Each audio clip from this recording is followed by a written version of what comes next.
Ghost Riviera.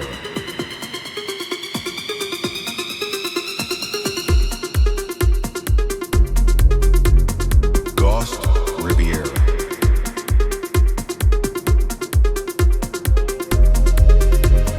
Ghost Riviera.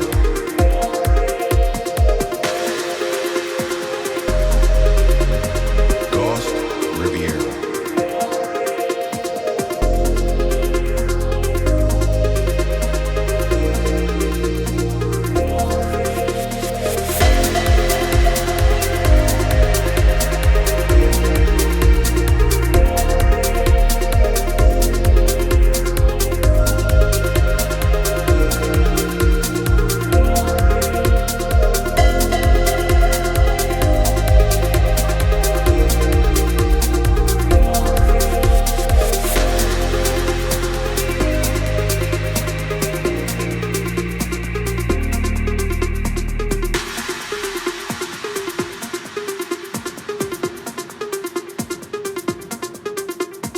Ghost Riviera.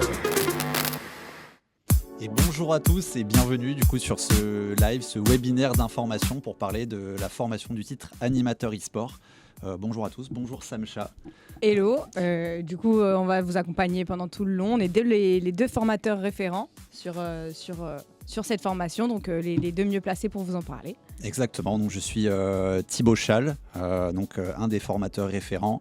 Ça fait quelques années que je travaille dans le secteur de l'e-sport, dans lequel j'ai créé mon entreprise qui s'appelle Opti Sport. Et je suis ravi de faire partie de la Team Horizon pour proposer cette formation aux côtés de Samcha. On va vous faire défiler une petite présentation pour vous présenter la formation. Et on est là pour répondre à vos questions. Vous pouvez écrire dans le chat et nous poser vos questions qu'on répondra au fur et à mesure. Donc voilà, n'hésitez pas. Je pense qu'on peut lancer la petite présentation. Et Samcha, je te laisse commencer. Alors, je vais commencer déjà par les bases, donc la présentation de Horizon. Horizon, c'est un CFA, c'est une école de formation sur le BPGEPS et les métiers d'animation.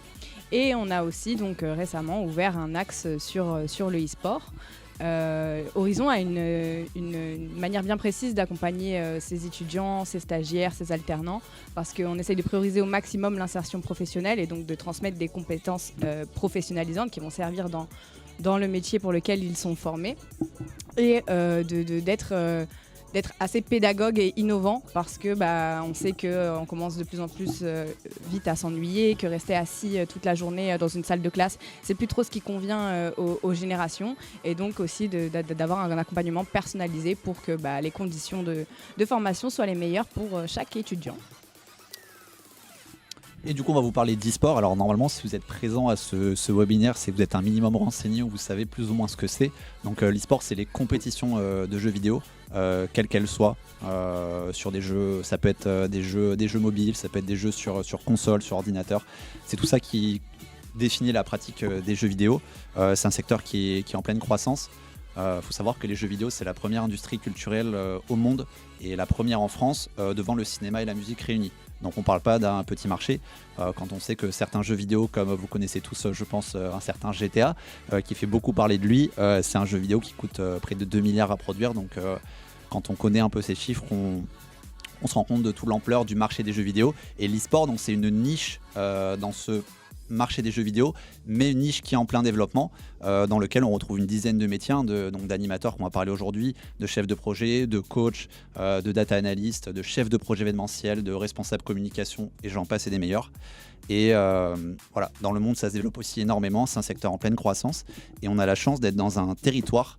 Donc quand je dis territoire, je parle de la région de manière générale, avec un focus sur le département, qui est très dynamique, qui a accueilli de grosses compétitions. Par exemple à Nice, il y a eu 3 années de suite la LFL, donc là, les championnats de France de League of Legends pour ceux qui connaissent. Nice accueillera en octobre 2025 l'Evo, qui est la plus grande compétition au monde de jeux vidéo de combat. Donc on est dans un territoire hyper dynamique, et donc c'est aussi pour ça qu'il y a des formations comme la formation avec Horizon qui se créent. Et pour retourner sur l'aspect du coup formation, on peut voir qu'elle tourne sur, le e-sport, ça tourne aussi sur 3 pôles d'activité qui sont entraînés, animés et organisés. Et donc ces 3 pôles d'activité qui créent du métier dans le secteur du e-sport. Tac, on va essayer de remettre le diaporama. Au niveau des avantages, je vais laisser Thibaut vous expliquer un petit peu sur les avantages professionnels du marché. Exactement, donc comme je l'ai un peu dit, le secteur de l'e-sport est un secteur qui se développe, qui est en constante croissance depuis quelques années maintenant. Donc c'est une opportunité d'emploi pour vous parce qu'il y a de plus en plus de structures, de clubs, de collectivités, d'organisateurs d'événements, de clubs de sport qui s'y intéressent. Donc c'est une opportunité d'emploi pour vous. Et aussi très souvent c'est des métiers passion. Donc si vous êtes ici, vous avez forcément un attrait pour les jeux vidéo et pour l'e-sport. Donc mêler sa passion et sa profession avec son métier pour avoir la chance de le faire, c'est quand même quelque chose d'assez extraordinaire. Donc voilà les 3 avantages majeurs de la formation.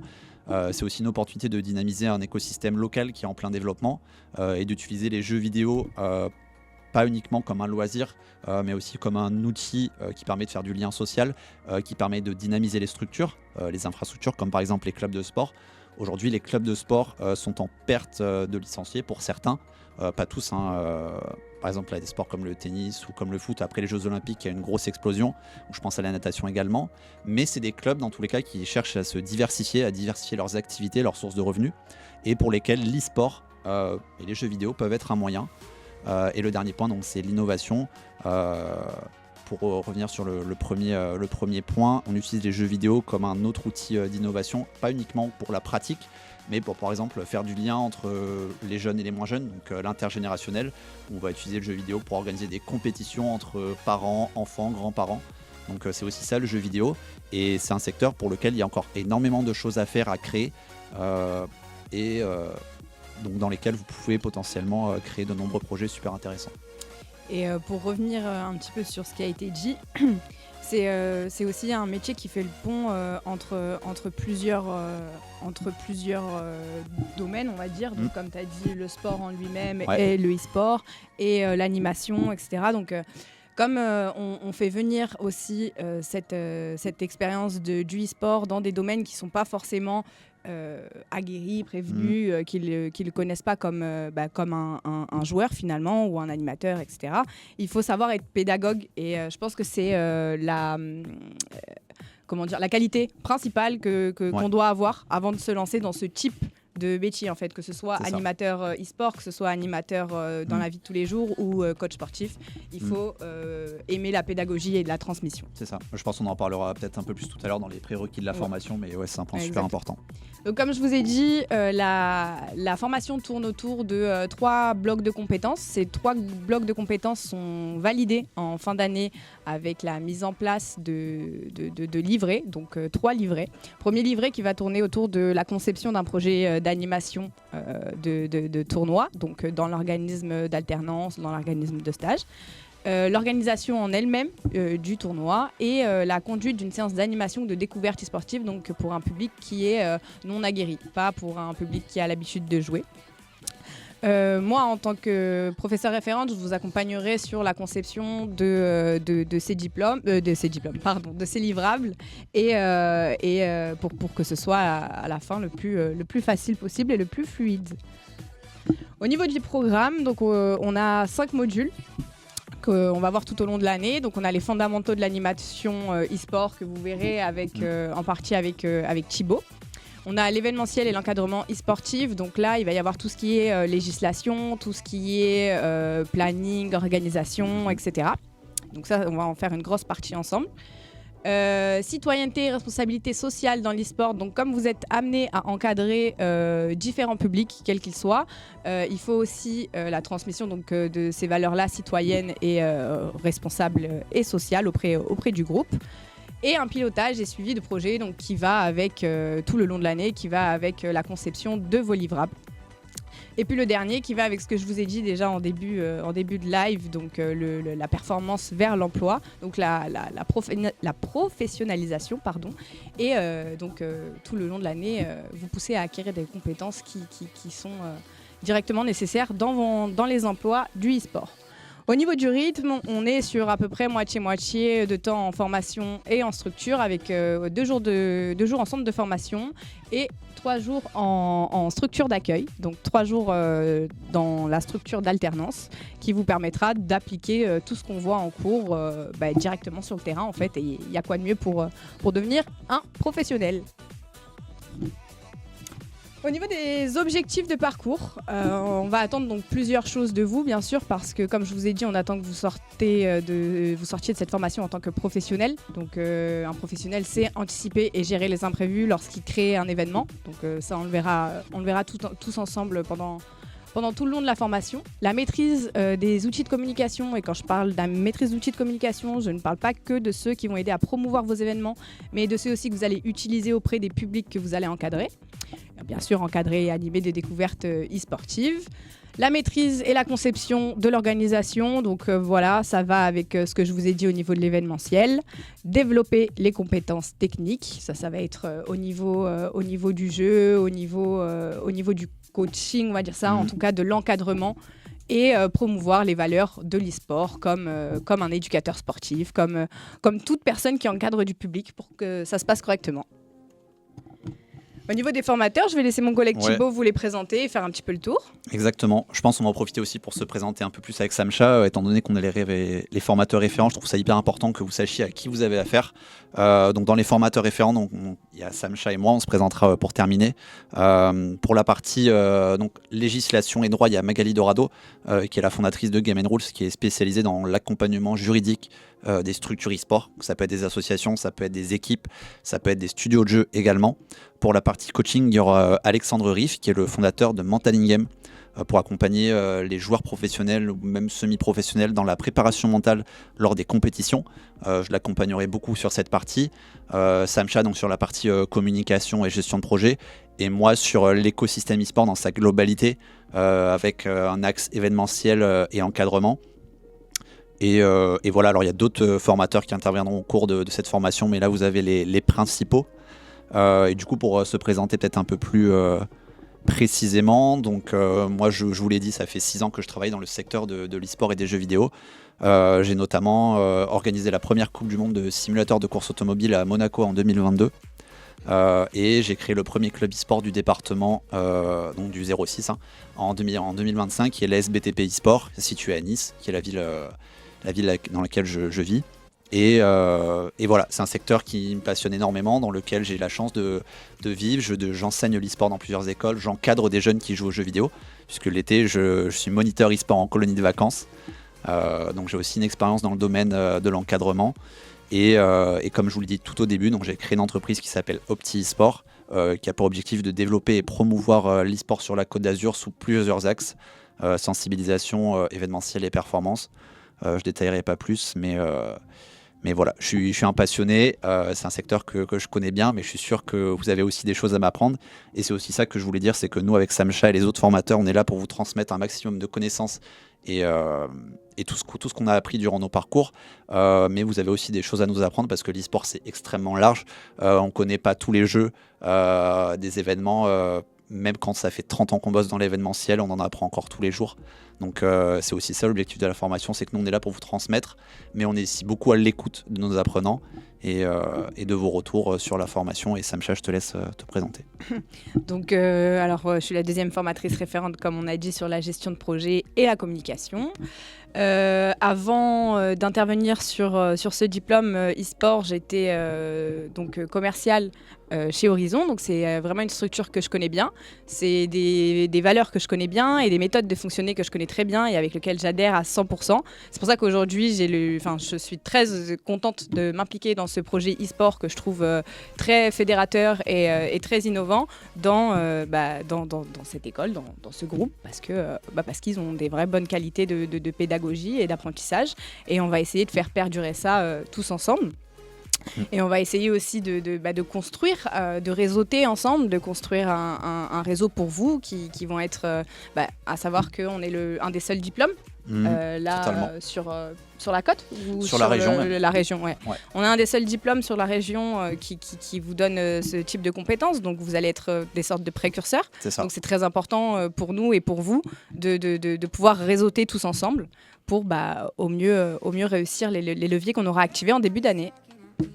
T'as tout dit. Au niveau des cibles, même si on en a déjà un petit peu parlé avant, comme je vous ai dit, c'est des personnes qui rentrent dans ce type de diplôme qui doivent aimer transmettre. Donc c'est un métier de passion, donc il faut aimer transmettre sa passion, aller éduquer l'autre à sa passion s'il est curieux et pouvoir apporter son expertise dans sa passion. Donc ça reste quand même vachement un métier de communication, même si on ne dirait pas comme ça.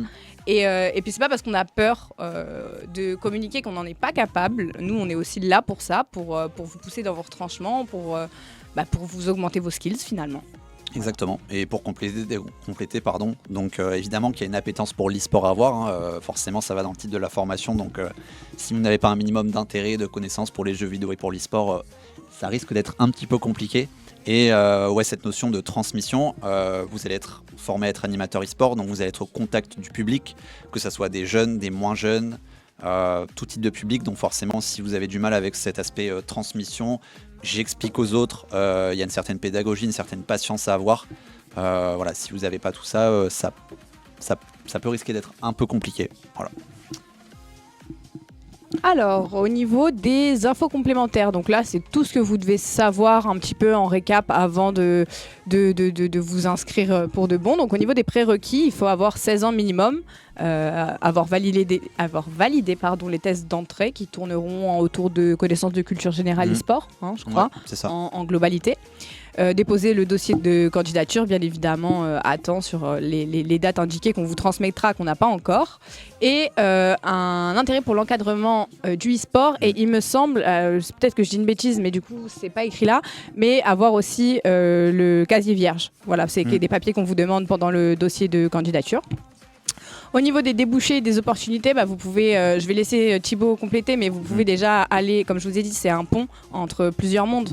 Donc vous pouvez aller dans tout ce qui est service jeunesse, encadrement de groupe, etc. Le e-sport sera toujours une plus-value et sera toujours bienvenu. Et bien sûr, aller dans tout ce qui est un petit peu plus niche du e-sport. Ouais, c'est ça. Il y a de plus en plus, comme je disais, de structures qui se créent. Donc quand je parle de structures, je parle de lieux de pratique. Ça peut être des bars e-sport, ça peut être des clubs e-sport, ça peut être d'autres lieux de pratique qui du coup ont besoin forcément d'animateurs pour encadrer leurs sessions, pour organiser des tournois. Après voilà, ce genre de lieu, il n'y en a pas non plus encore 50 sur la Côte d'Azur. Je suis persuadé que ce sera le cas dans quelques années. C'est pour ça que ça rejoint ce qu'on vous a dit au début, c'est que vous êtes précurseurs parce que nous on est parmi les seuls diplômes de la région à le proposer. Et c'est un secteur qui est en pleine croissance. Donc oui, demain, il n'y a pas 100 structures qui vont vous contacter pour devenir animateur e-sport, ça c'est certain. Mais ce qui est aussi certain, c'est que c'est un secteur qui se développe beaucoup, pour lequel il y a beaucoup d'opportunités. Donc de devenir animateur e-sport, mais même plus largement, on vous forme aussi, nous, à faire de la gestion de projet. Donc oui, organiser des animations, mais organiser des micro-événements, ce genre de choses. Donc vous avez à la fin de la formation un niveau bac, qui ensuite peut vous permettre d'accéder à d'autres formations. Je pense que c'est important aussi de le préciser. Mais voilà, et c'est à vous aussi de construire votre avenir. L'e-sport est un milieu qui est encore en pleine structuration. Donc c'est à vous de faire votre réseau, c'est à vous de faire votre preuve. Nous, on vous donne un diplôme qui est certifiant, qui a une grosse plus-value sur le CV. Mais après, c'est à vous aussi de concrétiser l'essai. Il ne suffit pas juste d'avoir un diplôme, il faut montrer qu'on a envie, qu'on a les compétences. Et ça, vous pouvez commencer à le faire en soi dès aujourd'hui. Juste avant de reprendre sur les évaluations, je vais rajouter quelque chose. Alors oui, forcément, il n'y aura pas des dizaines de milliers de structures qui vont vous contacter. Après, on est aussi sur un métier qui laisse beaucoup de libre cours à l'entrepreneuriat. Donc si parmi voilà, le groupe, la classe, etc., il y en a qui ont un peu plus l'esprit indépendant, etc., c'est quelque chose qui n'est vraiment pas fermé aussi dans ce milieu. Donc c'est vrai que il n'y a pas 10 millions de portes ouvertes, mais il y en a quand même pas mal qui sont plutôt intéressantes parce que relativement différentes. Donc c'est quand même sympa. Donc au niveau des évaluations, tout le long de l'année, on aura la mise en place de projets, donc des projets collectifs par groupe et des projets qui seront en individuel. des entretiens oraux parce que la soutenance de vos livrables en plus se fera à l'oral. Donc il va falloir maîtriser aussi cet outil-là. L'organisation de tournois, des tournois qui seront organisés tous ensemble, qui compteront pas forcément pour la note finale, mais pour pouvoir s'entraîner. Et l'organisation de tournois qui compte pour le bloc 2. Et la présentation, évidemment, des dossiers en fin de session. Voilà pour tout ce qui est info complémentaire. Au niveau de nos entreprises partenaires, là, on vous en a affiché 4 qui sont assez importantes sur le 06. Donc le Hive, Optisport, donc, qui est l'entreprise de Monsieur Chal à côté de moi. Neven Education, qui est une école de commerce avec leur propre équipe e-sport. Et La Bonne Idée, qui est le studio de la mission locale et qui fait aussi plusieurs live Twitch. Au niveau des financements possibles, alors comme on en a parlé plusieurs fois au début, donc c'est possible de faire en alternance et donc d'avoir son diplôme totalement financé par son patron et en plus d'avoir un salaire qui est versé via l'OPCO qui est réglé par la structure toute l'année. Voilà. Je pense qu'on a fait le tour. Je ne sais pas si tu as quelque chose à rajouter, Thibaut. Non, je pense qu'on a fait le tour. S'il y a des questions dans le chat, n'hésitez pas. Et on y répondra avec plaisir. Mais je crois qu'on a fait le tour. Voilà. Vous pouvez ouvrir vos micros ou écrire dans le chat si jamais vous avez des questions. Ouais, c'est comme vous voulez. J'ai bien fait de faire des exercices d'élocution avant parce que du coup on a été bien clair apparemment. Je crois qu'on a été très clair. Mais du coup par contre Snapchat t'as pas précisé du coup c'était quoi ton jeu toi? Mon jeu? Ouais. Alors moi, mon collègue à côté me vanne beaucoup sur mon jeu qui est TFT et qui est critiqué comme un simple jeu de cartes. C'est vrai. Sauf que c'est un jeu de stratégie, c'est comme des échecs, d'accord? Et j'aime beaucoup ce jeu-là. Après je joue beaucoup à FIFA, la nostalgie de l'époque. Et voilà. D'accord. Et toi? Moi, mon jeu de cœur, c'est League of Legends. Je pense que la plupart connaissent dans le chat. Je pense qu'il y en a énormément. Peut-être. Mais voilà, un jeu auquel je ne joue plus beaucoup, mais c'est mon jeu de cœur. Et on est obligé, quand on est formateur, forcément, d'être un minimum joueur. Parce que du coup, aussi, un des aspects qu'on aborde dans la formation, c'est d'apprendre à maîtriser les jeux vidéo. Alors, on va pas faire de vous des challengers sur League of Legends, ni des radiants sur Valo. Mais le but, c'est de maîtriser un minimum les jeux, parce que comme vous allez mettre en place des animations, et pour mettre en place des animations, il faut connaître les jeux. Donc, voilà, il y a aussi cet aspect-là, on va vous apprendre à maîtriser certains jeux. Alors, on a une question. Sur quel support de jeu on va être? Alors vous allez être sur ordinateur et sur console. Et c'est une bonne question parce que les supports de jeu, comme je l'ai dit au début, un jeu aux jeux vidéo, ça peut être sur mobile, ça peut être sur borne arcade, ça peut être sur tablette. Voilà, on n'a pas les possibilités de tous les faire, mais ça sera essentiellement sur PC et sur console. Alors pour répondre à la question de Jérémy, toucher à tout justement, il vient de le dire, c'est avantageux, oui, comme tu le demandes, parce que en fait tu vas être amené à proposer plusieurs jeux à plusieurs publics différents, donc il va falloir savoir adapter le jeu que tu proposes, et quand tu adaptes un jeu, il faut savoir aussi le connaître pour pouvoir briefer les groupes que tu as. C'est ça, et c'est pas uniquement dédié aux jeux compétitifs, alors forcément les jeux les plus connus sont aussi les jeux les plus compétitifs. Je pense à League of Legends, je pense à Valorant, je pense à Rocket League, Fortnite, qui sont des jeux compétitifs, donc forcément qu'on va les évoquer.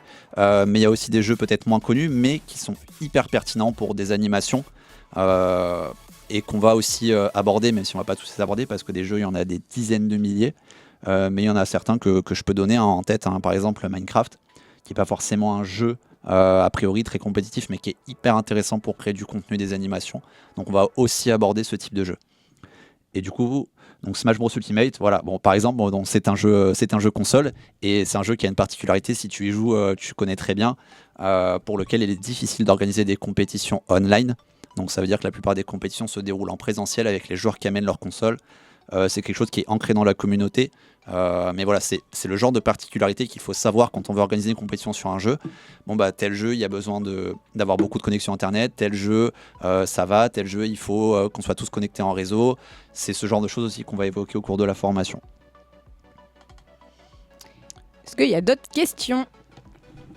Kevin, Odile, Marco, Yeboy. Alors j'imagine que c'est pas le prénom, mais voilà, on vous a pas entendu. Si vous avez des questions, n'hésitez pas.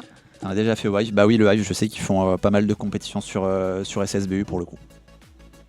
Étant donné qu'on peut difficilement faire des compétitions online parce que le système de Nintendo est pas incroyable.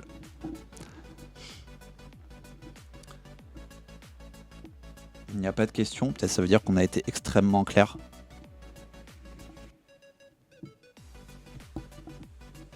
Ouais. Au niveau des dates, très bonne question au niveau des dates. Alors au niveau des dates, normalement tous ceux là qui sont inscrits et qui sont sur ce webinaire, on a vos coordonnées et du coup elles seront transmises dès qu'on les aura, ce qui veut dire incessamment sous peu normalement.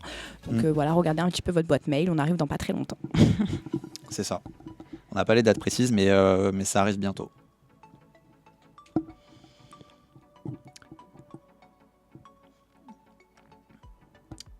Pas d'autres questions? Je sais pas, est-ce qu'on a oublié quelque chose? Est-ce qu'on peut revenir sur un point? On a parlé du contenu. Le lieu de la formation, peut-être? On l'a évoqué. Le lieu de la formation. Ah, non, c'est vrai, ça peut être intéressant. Vous n'avez pas posé la question. En fait, la formation, elle est à Lyon. J'espère que ça vous pose pas de problème. Et vous devez y aller qu'en jet privé. Voilà. On n'accepte rien d'autre. Voilà. Non, c'est vrai, on n'a pas parlé du lieu de la formation. Où sommes-nous, Samcha? Allez, on ouvre GeoGuessr pour jouer à ça. Non, alors du coup, le lieu de la formation, on est sur Mandelieu-la-Napoule, sur la zone des Tourades. Et on a aussi une salle. Bah, je vous invite à regarder aussi sur les réseaux sociaux Horizon. On a aussi la salle qui est dédiée au e-sport, qui est plutôt pas mal. Plutôt bien sympa, équipé, ouais. Plutôt bien équipé. Il y a de quoi faire. Et où les joueurs d'Evenscale jouent déjà. C'est vrai. C'est vrai, parce que du coup, dans la petite vidéo que vous avez vue, que demandent les épreuves d'entrée?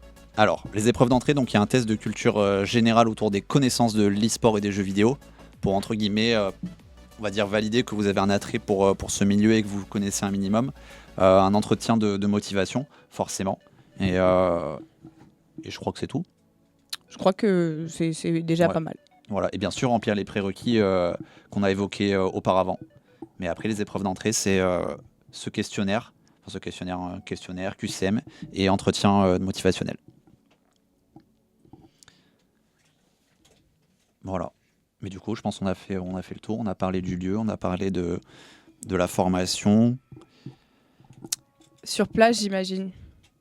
Dans l'idée, oui, parce que l'entretien motivationnel, etc., on préfère vous avoir en face. Dans les cas les plus compliqués, on peut toujours s'adapter. Mais dans l'idéal, oui, c'est sur place.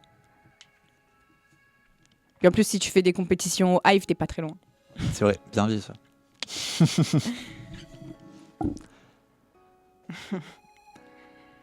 Bon ben, je crois que... S'il n'y a pas d'autres questions... On arrive sur la fin du live. Ouais.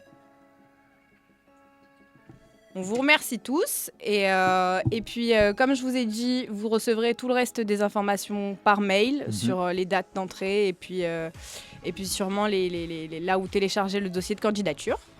Et puis voilà, si vous avez d'autres questions, n'hésitez pas à nous envoyer un mail ou nous appeler sur le numéro de téléphone qu'il y a sur Horizon eSport. Et voilà, hein. Un mot pour la fin ou c'est tout? Non, non, rien à dire, je pense qu'on a fait le tour et puis... J'allais justement demander. Voilà, on a anticipé, elle est trop forte, Samcha. C'est ça. Vous avez toutes les informations sur le site internet. Mais voilà, merci pour votre écoute, merci pour vos questions et votre intérêt, puis on reste disponible si par la suite vous avez des questions qui vous viennent en tête, et puis j'espère vous dire à très bientôt. Au revoir.